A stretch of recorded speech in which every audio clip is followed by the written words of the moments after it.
कुछ बातें अजय को फेल हो गया था जब उसने शशांक के बेबाक डिसरिस्पेक्ट करने वाले तरीके को सुना और उसने तुरंत अपनी आईब्रो चढ़ाते हुए उस आदमी की तरफ देखा जो उसे थोड़ा बहुत जाना पहचाना लग रहा था। उसे लग रहा था कि शशांक कोई ऐसा आदमी है जिसे वो पहले देख चुका है, लेकिन जहां तक बात रही उसे किसी जगह देखने की, वो उसे याद नहीं आ रहा था। शशांक के गुड लुक से वो बस इतना ही जज कर पा रहा था कि ये पॉसिबल हो सकता है कि वो एशिया या किसी और देश का कोई स्टार हो। उसने शशांक सिमरन को अपने से दूर जाते हुए देखकर उन्हें रोकने की कोशिश नहीं की, बल्कि वो उन्हें फॉलो करने लगा। अजय, ये तुम क्या कर रहे हो? समृद्धि ने थकते हुए पूछा। अब क्योंकि उन लोगों ने उन घड़ियों को बेचने से मना कर दिया है, मुझे लगता है हमें उनके बारे में भूलकर यहाँ से आगे बढ़ना चाहिए। मैं चलते चलते बहुत ज्यादा थक गई हूँ। हाई हील्स तुम पर बहुत अच्छी लगती है, अजय ने समृद्धि के गालों की तरफ झुकते हुए कहा। अपने चेहरे पर एक छोटी सी स्माइल और लेकर आ जाओ। ऐसा कहते हुए अजय ने तुरंत समृद्धि का हाथ अपनी तरफ खींचकर उसे एलिवेटर में खींच लिया, जबकि वो शशांक की पहचान जानने के लिए बहुत ज्यादा आतुर था। वो इस बात को मना नहीं कर सकता था कि उस आदमी के अंदर एरोगेंस और डिसरिस्पेक्ट कूट कूट कर भरी हुई थी। वो इंसान जो कि सिंगापुर का फेमस डॉक्टर है, उसे कोई इस तरह डिसरिस्पेक्ट कैसे कर सकता है? वो इस इंसल्ट को कैसे ले सकता था? ऑफ कोर्स अजय को ये बात अच्छी नहीं लग रही थी कि शशांक ने इस तरह उसका ऑफर ठुकरा दिया था। बहुत सारे लोग उसकी इस रिक्वेस्ट को रिफ्यूज करने की हिम्मत नहीं करते, और शशांक ने जिस तरह उससे मना किया था उसकी वजह से उसका खून खौल रहा था। जैसे ही एलिवेटर ओपन हुआ, शशांक और सिमरन उसके अंदर तेजी से घुस गए और उनके पीछे पीछे अजय और समृद्धि भी एलिवेटर में आकर खड़े हो गए।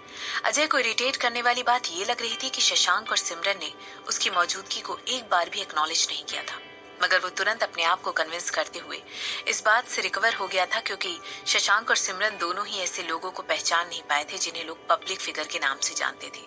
कुछ सेकंड के बाद वो लिफ्ट बलगरी वाले रेस्टोरेंट की बिल्डिंग के 9th फ्लोर पर पहुंच गई थी। शशांक ने तुरंत एक अटेंडेंट को 2 लोगों के लिए टेबल सेट करने के लिए कहा।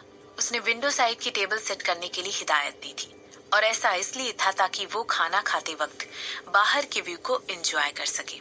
शाम के ऑलरेडी 6 बज चुके थे, इसलिए स्ट्रीट लाइट की जगमगाहट से पूरा शहर चमचमाता हुआ दिखाई दे रहा था। जब अजय ने ये बात सुनी तो उसने भी उनके लिए एक टेबल लगाने के लिए कहा। तुम्हें क्या लगता है ये आदमी क्या कर रहा है? सिमरन ने तुरंत शशांक से पूछा। शशांक ने बिल्कुल एक जेंटलमैन की तरह उसके लिए चेयर खींची थी। उसे इग्नोर करो, शशांक ने धीरे से ऐसा कहते हुए सामने वाली चेयर पर बैठकर सिमरन की तरफ देखा। बिना जरा भी देर किए उसने उन दोनों के लिए ऑर्डर प्लेस कर दिया था। क्या तुम इस जगह पर आकर पहले भी खाना खा चुकी हो? सिमरन ने जब वेटर उनका ऑर्डर लेकर वहां से चला गया तब शशांक से पूछा। नहीं, मगर यहाँ पर जो भी मैनेजर काम करते हैं उनमें से ज्यादातर लोगों को मैं जानता हूँ। शशांक की कंपनी मालदीव्स में 10 सालों से भी ज्यादा समय से काम कर रही थी, इसीलिए ये बात बिल्कुल नॉर्मल थी कि सीनियर पोजीशन के लोग भी उसे अच्छी तरह जानते थे। ओह वेल, यह इस बात को अच्छी तरह एक्सप्लेन करता है, सिमरन ने मुस्कुराकर शशांक की तरफ देखते हुए कहा। हालांकि जैसे ही उसने बगल वाली टेबल पर अजय को बैठे हुए देखा, उसकी हंसी तुरंत फेड हो गई। तुम मीठा नहीं खा सकती हो, इससे तुम्हारा फिगर खराब हो जाएगा। इसकी बजाय तुम ये खाओ, अजय ने कोमल और धीमी आवाज में कहा, और एपेटाइजर के लिए ये वाली डिश खाते हैं। सिमरन ने तुरंत उस आदमी की बातें सुनकर अपनी एक आईब्रो उठा दी और मन ही मन सोचने लगी, आखिर इस आदमी की प्रॉब्लम क्या है? सिमरन उनकी बातों को सुनने की प्लानिंग नहीं कर रही थी, लेकिन क्योंकि अजय ने उनकी बगल वाली टेबल पर बैठने के लिए इंसिस्ट किया था, इसीलिए ये सब पॉसिबल हो पाया था। ऑफ कोर्स सिमरन की डिक्शनरी में ऐसा जिससे इंफॉर्मेशन कलेक्ट होती है और रिसर्च होती है, किसी पर नजर रखना नहीं कहलाता है। ये जगह बहुत ही ग्रैंड है, सिमरन ने नोट करते हुए कहा। उसने डिसाइड किया कि वो अपना फोकस उस जगह के इंटीरियर पर देगी और अपनी बगल वाली टेबल पर चल रहे कन्वर्सेशन को इग्नोर करेगी। बलगरी टावर के 9th फ्लोर पर जहां पर यह रेस्टोरेंट बना था, वो पूरे एशिया का सबसे मशहूर रेस्टोरेंट था। फ्लोर से सीलिंग तक की विंडोज और ऊंची सीलिंग इस जगह के सोफिस्टिकेशन को और भी बढ़ा रही थी। हाई सीलिंग से लटकता हुआ शानदार झूमर अपनी तारीफ खुद कर रहा था। उसके अलावा वहां की कुशन लगी हुई टैन कलर की सीट्स भी बहुत ही कंफर्टेबल थी और चीख चीख कर एलिगेंस के नाम पर इटली की याद दिलाती थी। शेफ को बता देना कि लॉयन ग्रुप के डॉक्टर लॉयन यहाँ पर आ चुके हैं। एक बार फिर अजय की आवाज सिमरन के कानों तक पहुंच चुकी थी। वो तुरंत सोचने लगी कि ये आदमी ये बताने के लिए कितना जिद्दी है कि ये लॉयन ग्रुप का है। ये कोई इम्पोर्टेंट आदमी नहीं है, बस लॉयन ग्रुप के सीईओ का बेटा ही है। इसकी वजह से सिमरन ने कंक्लूड करते हुए तुरंत मन ही मन कहा, यह आदमी बिल्कुल एक मजाक है। मनमीत ने मुझे बताया था कि ऑक्शन आज रात ही यहाँ की किसी बड़ी जगह पर होने वाला है। शशांक ने अपने चेहरे पर एक स्माइल लाते हुए कहा। उसकी आवाज इतनी तेज नहीं थी, मगर सिमरन को यकीन था कि ये बात अजय के कानों तक पहुंच गई थी। सच में? हमें वहाँ पर क्या क्या आइटम देखने को मिलेंगे? सिमरन ने पूछा। ज्वेलरी और कुछ पेंटिंग, मगर वहाँ पर और कुछ भी होना चाहिए, शशांक ने जवाब देते हुए कहा। मुझे 2 लोगों के लिए इनवाइट मिला है और तुम तो जानती हो कि ऐसी जगहों का इनवाइट मिलना कितना मुश्किल होता है, इसलिए मुझे लगता है हमें वहाँ पर जाना चाहिए। सिमरन के चेहरे पर एक सरप्राइज का एक्सप्रेशन साफ साफ दिखाई दे रहा था, जबकि वो ये समझ नहीं पा रही थी कि शशांक क्यों चाहता है कि अजय ऑक्शन पर आए। लेकिन उसने सोच लिया था कि वो उसके साथ प्ले अलोंग करेगी। सच में? तब तो हमें वहां पर जाना चाहिए। तुम्हें क्या लगता है, मुझे कुछ नए कपड़े खरीदने चाहिए? बाहर से सिमरन काफी एक्साइटेड दिख रही थी, लेकिन समृद्धि भी उनकी कन्वर्सेशन को सुने बिना रुक नहीं पा रही थी। जैसा कि एक्सपेक्टेड था, अजय ने भी शशांक की कही हुई हर बात सुनी थी। अजय ने तुरंत अपनी सेक्रेटरी को कहकर ऑक्शन के 2 इनवाइट अरेंज करने के लिए कहा। वो सोचने लगा कि उसे इतने बड़े फंक्शन के इनवाइट क्यों नहीं मिले, और फिर उसने अंदाजा लगा लिया कि हो सकता है उसके कुछ कॉन्टेक्ट्स को पता नहीं होगा कि वो यहाँ पर आया हुआ है। मालदीव अजय के लिए दूसरे घर जैसा ही था, क्योंकि लायन ग्रुप की 2 ब्रांच यहाँ पर थी और वो दोनों ही उसकी पर्सनल तरीके से बहुत फेवरेट थी।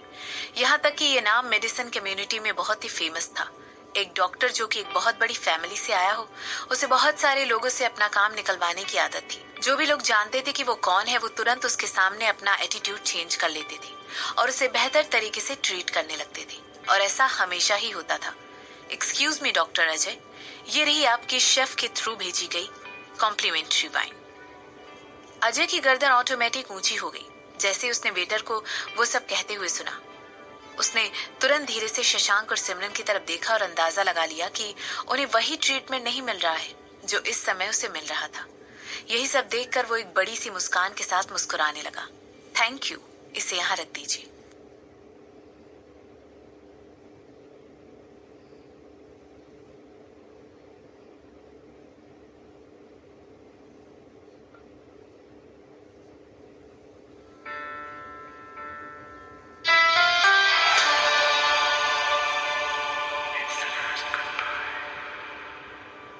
सिमरन की आंखों से अजय का वो एक्सप्रेशन चुका नहीं था।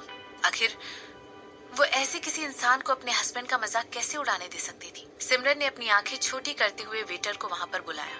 उसने शशांक को तुरंत आंख मार के अपनी आवाज धीरे की और कहने लगी, यहाँ के शेफ रिकी को बता दो कि सिमरन गिल वर्मा यहाँ आई है।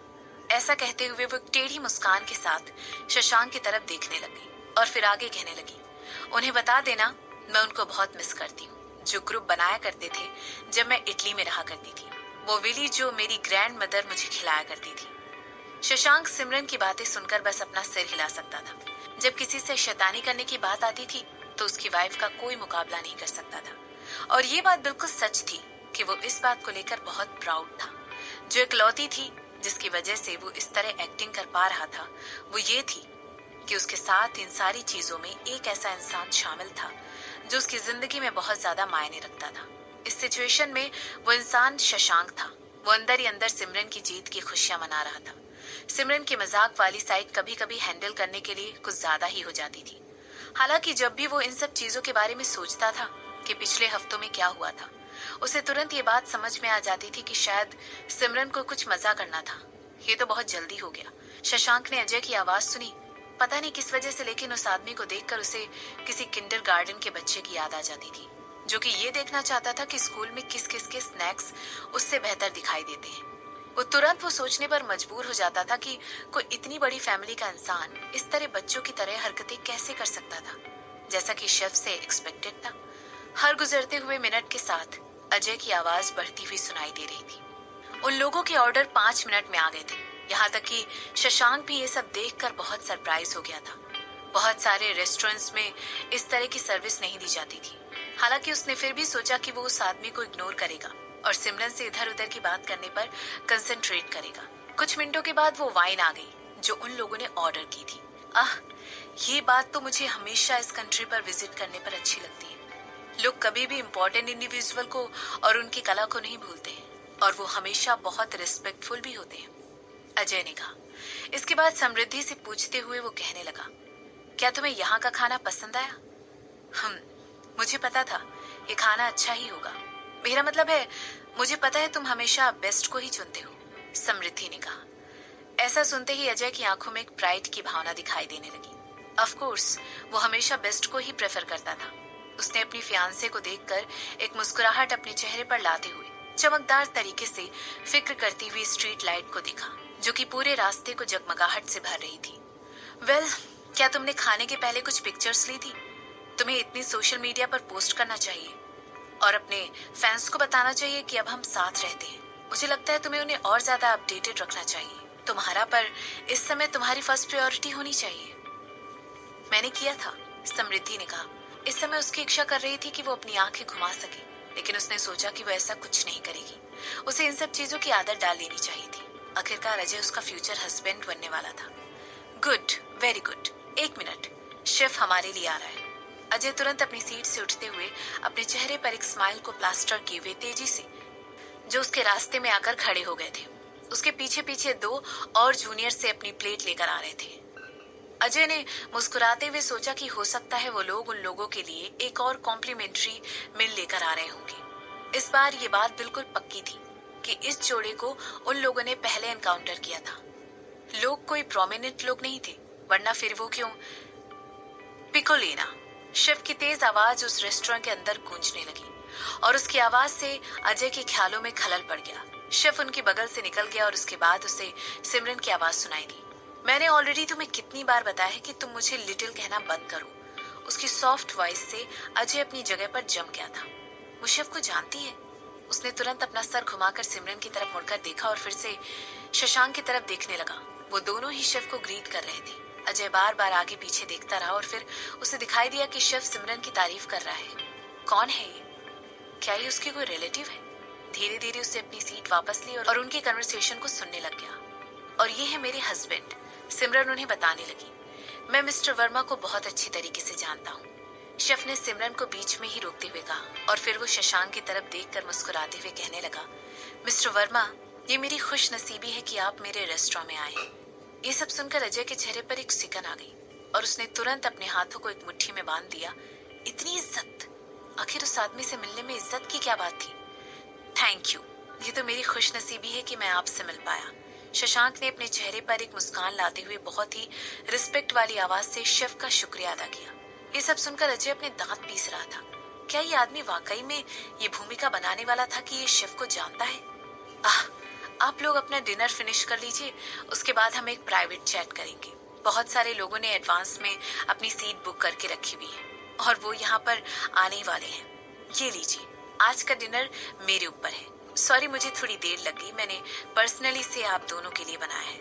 शेफ के शब्द सुनकर अजय का चेहरा पूरी तरह काला पड़ चुका था। उसने पर्सनली से बनाया था?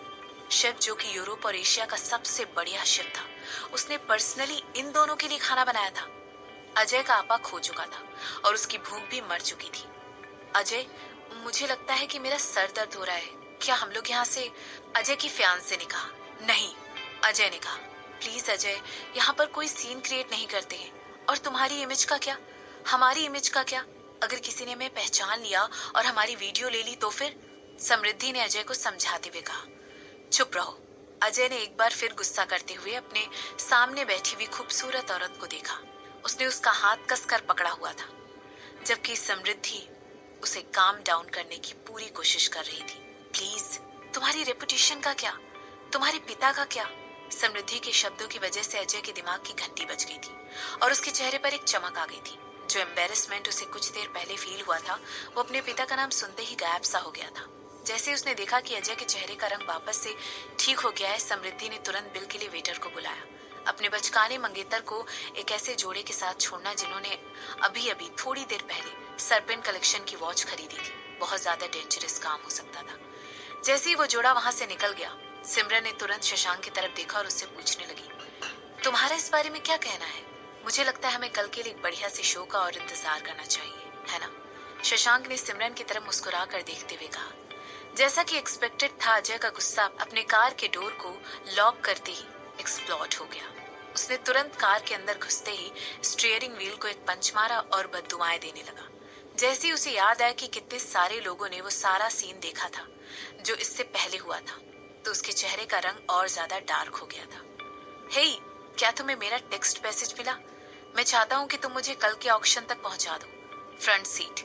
मैं चाहता हूँ कि मुझे उस सीट तक पहुंचाने के लिए तुम्हें जो भी करना पड़े वो तुम करो। क्या तुम्हें मेरी बात समझ में आ रही है? अजय ने गुस्से से कहा। मैंने कहा, क्या तुम्हें समझ में आ रहा है? अजय की आवाज पूरी कार में गूंजने लगी और इसकी वजह से समृद्धि की जान ऊपर नीचे हो रही थी। गुड, मेरे और समृद्धि के लिए बेस्ट ड्रेस को प्रिपेयर करके रखना।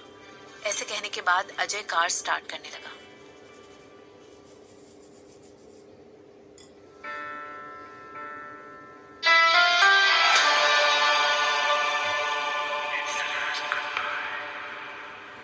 सिमरन समृद्धि की तरफ देखकर मुस्कुराने लगी और उस रूम से बिना जवाब दिए निकलकर जाने लगी। सिमरन वहां पर सिर्फ इसलिए आई थी क्योंकि वो अपने कुछ ख्यालों को कंफर्म करना चाहती थी और ऐसा लग रहा था जैसे कि वो बिल्कुल सही थी। कल जब सिमरन ने अजय का बिहेवियर समृद्धि के प्रति विटनेस किया था, तब सिमरन को लगा था कि हो सकता है उन दोनों के बीच कुछ झगड़ा हुआ होगा या अजय ने उसे अब्यूज किया होगा, लेकिन तब उसके पास ऐसा कोई तरीका नहीं था जिससे वो ये बात कंफर्म कर सकती थी। जब सिमरन ने समृद्धि को एक शानदार स्ट्रेपलेस बॉल गाउन के साथ उस जगह पर आती हुई देखा, तो उसने ऑलरेडी अपना माइंड बना लिया था कि वो जाकर उससे फेस टू फेस बात करेगी।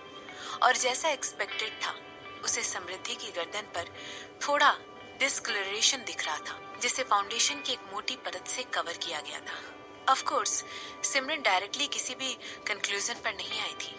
क्या होता अगर ये सिर्फ उन दोनों के इंटीमेट होने की बात होती? तो हो सकता है अजय की समृद्धि को प्यार करने की, उसे इस तरह बांध कर रखने की, शायद यही हो सकता है उसका यही तरीका था प्यार दिखाने का। सिमरन अपने ही ख्यालों को सोच सोचकर हंसने लगी। वो यहाँ पर किसी के मामले में अपनी नाक नहीं घुसाना चाहती थी। वो सिर्फ इन लोगों के बारे में थोड़ी रिसर्च करना चाहती थी, क्योंकि हो सकता है आगे चलकर यही लोग उसके दुश्मन बनने वाले थे। कैसा था वो? सिमरन ने तुरंत वीआईपी रूम में वापस आकर पूछा। Second item. वो फिर भी जीत गया। हो सकता उसे आज रात बहुत लकी फील हो रहा होगा। शशांक ने जवाब दिया और उसकी बात सुनकर सिमरन अपना सर हिलाने लगी। वो देख रही थी कि किस तरह शशांक अभी भी अजय के खिलाफ बिट कर रहा था। शशांक अजय के खिलाफ क्यों खेल खेल रहा था? सिमरन खुद को बार बार ये सवाल करने से रोक नहीं पा रही थी।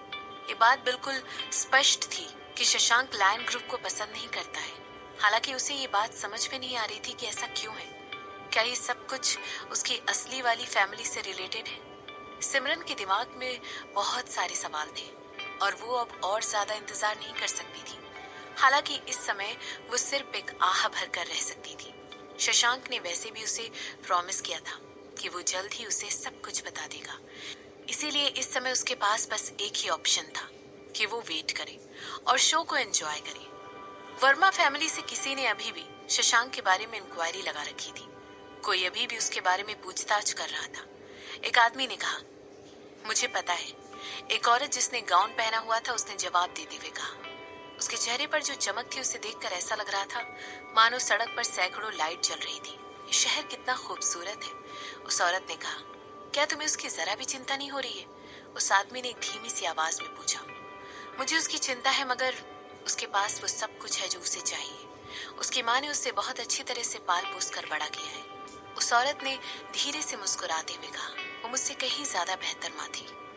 ऐसा कहते हुए उस औरत की आवाज में दुख और पछतावा साफ साफ दिख रहा था। ये सब तुम्हारी गलती नहीं थी और हमें ये बात पता है। आज 3 हाथ देखकर उस औरत को सहारा दिया और इस समय उसके चेहरे पर एक मुस्कान साफ साफ दिखाई दे रही थी। वो एक स्मार्ट आदमी है, वो सब समझ जाएगा। उस औरत के मुंह से तुरंत एक लंबी और गहरी सांस निकली। अब उसके पास एक प्यारी सी पत्नी भी है। उन दोनों को देखने के बाद, उन दोनों को खुद अपनी नजरों से देखने के बाद सब कुछ बिल्कुल अलग लगता है।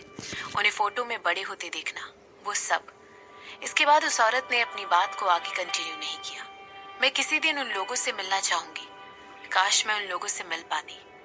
तुम ये सब कुछ उसे प्रोटेक्ट करने के लिए ही कर रही हो। एक दिन हम लोग उनसे जरूर मिलेंगे और एक दिन वो तुम्हें भी वही बुलाएगा जो अपनी माँ को बुलाता था। ऐसे कहते हुए उसने अपनी उंगलियों को उस औरत की उंगलियों से जोड़ लिया और कहने लगा, माँ, हरियाणा, क्या तुम इस बात को लेकर के यकीन से कह सकते हो? एक बूढ़े आदमी ने अपनी टूटी हुई आवाज में पूछा। उसकी आईब्रो उठी हुई थी और वो अपने राइट हैंड मैन की तरफ देख रहा था।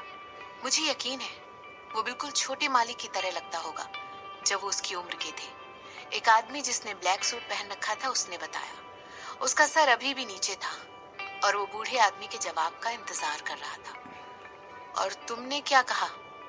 उसने अपना लास्ट नेम चेंज कर लिया? उसकी स्पेलिंग अब अलग है? बूढ़े आदमी ने पूछा।